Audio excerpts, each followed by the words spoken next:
How's it going, everybody? It is Docky or Docky Style Gaming, and we're back at it with some more Anthem news for you all today. In this video, we'll be discussing how BioWare tends to solve toxicity, we'll be talking about the Forge, alpha development, and why you really shouldn't be too worried about EA's involvement with Anthem.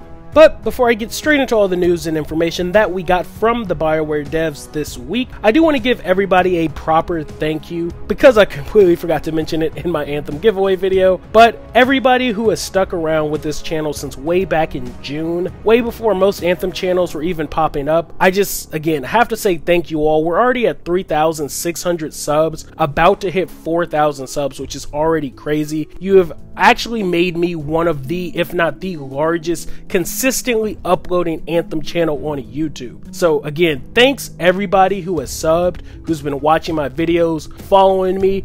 I've been trying to put out as many Anthem videos for you all as I possibly can, because I know you all come to this channel for that type of content. And I think even currently, I've made more Anthem videos than any other channel on YouTube, sitting somewhere over 50 plus videos. But again, thank you all who have stuck with this channel way back in the start, like I said, back in June, before other Anthem channels started popping up. So again, you guys are all amazing. Like I said, you've actually made this channel the largest consistently uploading Anthem channel on YouTube. So again, to everybody who stopped by the channel, who watches my videos, enjoy my videos, I just wanted to give you all a proper thank you. Like I said, I meant to post it in my Anthem giveaway video, but didn't, so I wanted to properly do it now at the beginning of this one. So again, everybody, thank you all for sticking with this channel. You guys are the best. Now, without further ado, let's get straight into this new news and information that we got this week from the devs at Anthem and BioWare. So most of the new news and information we got is going to be coming from Mark Dara. We got some information from Mike Gamble, Ben Irving, and then also one of the senior system designers, but we'll start with all the Mark Dara questions first. So the first question that was asked to Mark Dara, and I have covered this before on the channel, but they were asking if we'd be able to increase our flight duration, and of course Mark Dara did say yes, you will. We already know that this is going to happen via our freelancers perks, and it will apply across all of your javelins that you use. This next question kind of ties into flight as well, but they were asking if we would have any flight only levels, and according to Mark Dara, you can't fly long enough to get through an entire level, pretty much due to our cooldown. So even though that would be kind of cool to have flight only levels, don't expect them in Anthem pretty much at launch or anytime soon. Now this next question is an older question, but was asked recently, so I thought I'd throw it in here as well. But when asking about mouse and keyboard support for consoles, Mark Dara pretty much said not likely for launch. So I know some people will be happy with that and some people might not, but don't expect any mouse and keyboard support for consoles, at least not for launch, but of course it could come later on in the future. Now next question is pretty similar and should be expected, but they asked if PC would have controller support, and of course yes, it will have controller support. Like I said, to be expected, but hey, I know there's some PC players that prefer controller over mouse and keyboard. This next question was asking how we'd be able to switch and change our javelins, and according to Mark Dara, you will be able to switch and customize your javelins in the Forge. And then he also followed it up by saying there is also a Forge in your Strider, so that means the other one is most likely going to be in Fort Tarsus. Though with a name like the Forge, I wonder if you'll be able to do more than just switch and customize your javelin. I wonder if that'll be the main spot where we'll be crafting all of our new weapons and resources and consumables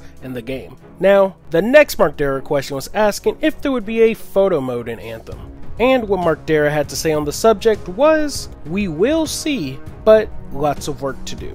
So not completely ruling this out, and I do remember in another comment before that they did say that photo mode was something they'd like to try and put in Anthem. This next question was asking if there would be effect cosmetics in Anthem, such as an example that was given was a flaming halo, or possibly other armor that has different elemental effects, and what Mark Dara had to say on this subject was, likely not at launch, but hopefully later. So this too does seem like something that could potentially come to the game, and would be a pretty cool customization addition to add as well.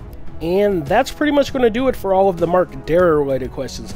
Not too many, but now that we got those out of the way, let's get into some of the Anthem development updates. Now that Anthem is officially in alpha, seems like they're really getting into the swing of things in terms of development. So the first tweet comes from Mike Gamble, and he posted, "In times of darkness, have friends that you can count on. And if you look at the computer image a little closely, we see an image of Faye and Halleck either holding or embracing in some sorts. And if you look even closely at the back, you do see a black Colossus with the white and red decals or a paint job set up on it in the background. The next tweet comes from Ben Irving, and he posted some of the combat team talking combat balances. Now, in the computer screens, really we don't see anything too special. It's just 3 shots of the Rangers with the rifle, a grenade icon, and a fire icon as well. But it is nice to see that they are already currently working on tuning and tweaking the combat balance in the game.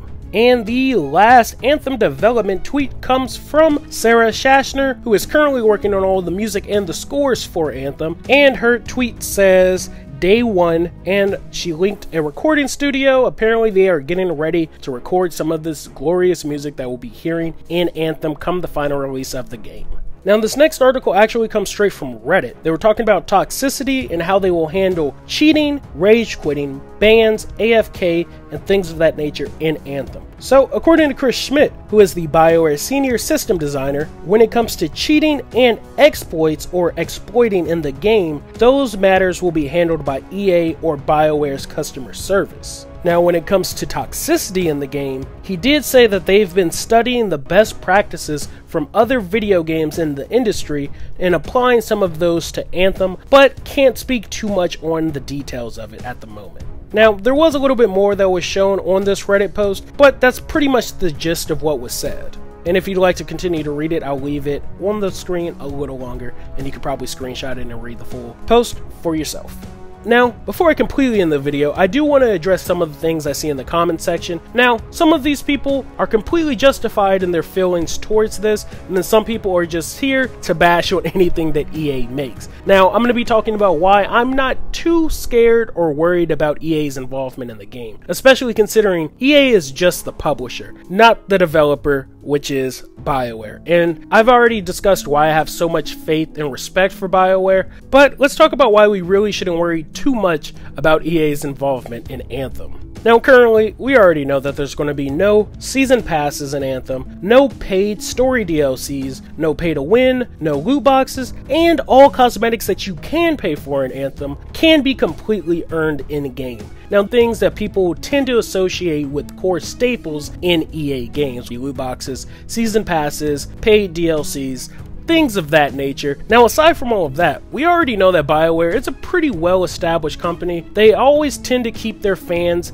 in the core and center of everything that they do. So, for me at least, I'm personally not worried about EA's involvement with the game, like with Battlefield, what they're doing currently right now with no paid season passes as well, where all their DLCs and updates will be free. I feel like everything that I've seen from Anthem is fantastic, it looks great, and there really doesn't seem to be too much to worry about. Yes, there could be more content that they could be showing us, but as it stands right now, the devs are doing a pretty great job keeping their players and fans informed of what's going to come to the game, so I think that's a pretty good place to end off this video. So thanks everybody who stuck around to the end, and if you did stick around to the end, let me know what your hashtag for all of the Javelins would be in game. We already have hashtag thickboy for the Colossus, according to Mark Dara. Let me know what your hashtag for the Storm, the Interceptor, and the Ranger would be in the comments section below. And if you haven't already, go follow my Twitter, Twitch, and Instagram. And also, if you feel like helping the channel out in a big way, I do have a Patreon set up